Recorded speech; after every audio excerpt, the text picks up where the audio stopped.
Isaiah 37.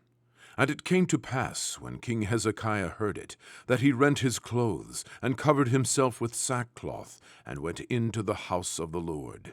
And he sent Eliakim, who was over the household, and Shebna the scribe, and the elders of the priests covered with sackcloth, unto Isaiah the prophet, the son of Amoz. And they said unto him, Thus saith Hezekiah, This day is a day of trouble, and of rebuke, and of blasphemy. For the children are come to the birth, and there is not strength to bring forth.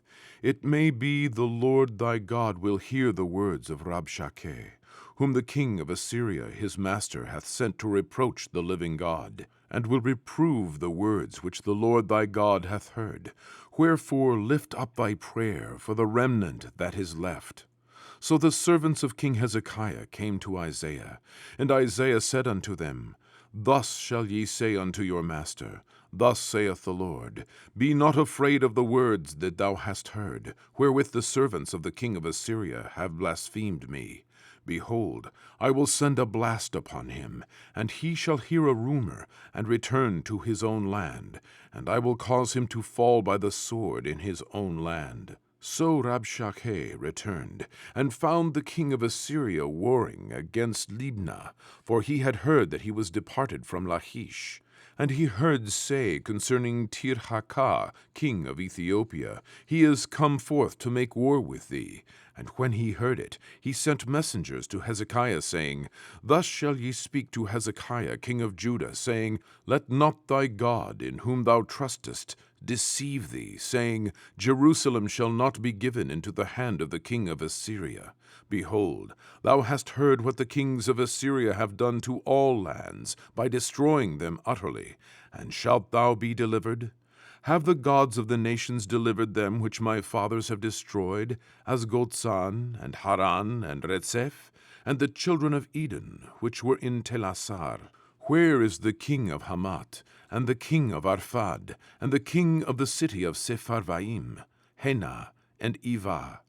And Hezekiah received the letter from the hand of the messengers, and read it. And Hezekiah went up into the house of the Lord, and spread it before the Lord.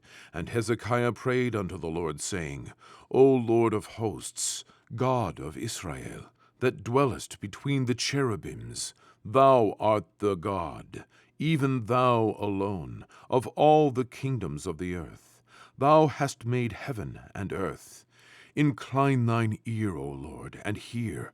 Open thine eyes, O Lord, and see, and hear all the words of Sennacherib, which hath sent to reproach the living God.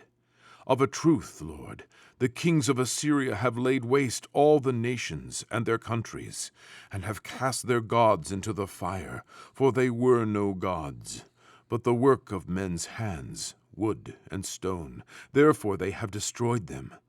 Now therefore, O Lord our God, save us from his hand, that all the kingdoms of the earth may know that thou art the Lord, even thou only. Then Isaiah the son of Amoz sent unto Hezekiah, saying, Thus saith the Lord God of Israel, Whereas thou hast prayed to me against Sennacherib, king of Assyria, this is the word which the Lord hath spoken concerning him. The virgin, the daughter of Zion, hath despised thee, and laughed thee to scorn. The daughter of Jerusalem hath shaken her head at thee. Whom hast thou reproached and blasphemed? And against whom hast thou exalted thy voice, and lifted up thine eyes on high, even against the Holy One of Israel? By thy servants hast thou reproached the Lord, and hast said, By the multitude of my chariots am I come up to the height of the mountains, to the sides of Lebanon, and I will cut down the tall cedars thereof, and the choice fir trees thereof, and I will enter into the height of his border, and the forest of his Carmel. I have digged and drunk water, and with the sole of my feet have I dried up all the rivers of the besieged places. Hast thou not heard long ago how I have done it, and of ancient times that I have formed it? Now have I brought it to pass, that thou shouldest be to lay waste defenced cities into ruinous heaps. Therefore their inhabitants were of small power. They were dismayed and confounded. They were as the grass of the field, and as the green herb, as the grass on the housetops, and as corn blasted before it be grown up.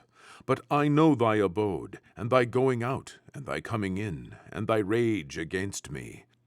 Because thy rage against me, and thy tumult is come up into mine ears, therefore will I put my hook in thy nose, and my bridle in thy lips, and I will turn thee back by the way by which thou camest. And this shall be a sign unto thee: ye shall eat this year such as groweth of itself, and the second year that which springeth of the same. And in the third year sow ye, and reap, and plant vineyards, and eat the fruit thereof. And the remnant that is escaped of the house of Judah shall again take root downward, and bear fruit upward.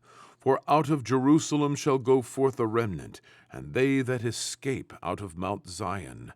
The zeal of the Lord of hosts shall do this.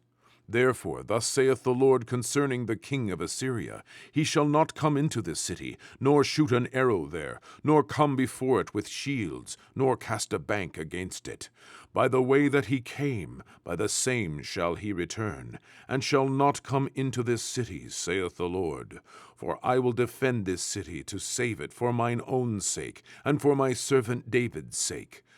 Then the angel of the Lord went forth, and smote in the camp of the Assyrians 185,000.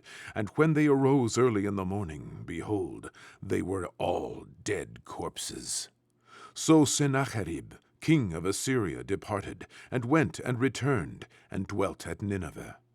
And it came to pass, as he was worshipping in the house of Nisroch, his god, that Adramelech and Sharezer, his sons, smote him with the sword, and they escaped into the land of Armenia. And Esarhaddon, his son, reigned in his stead.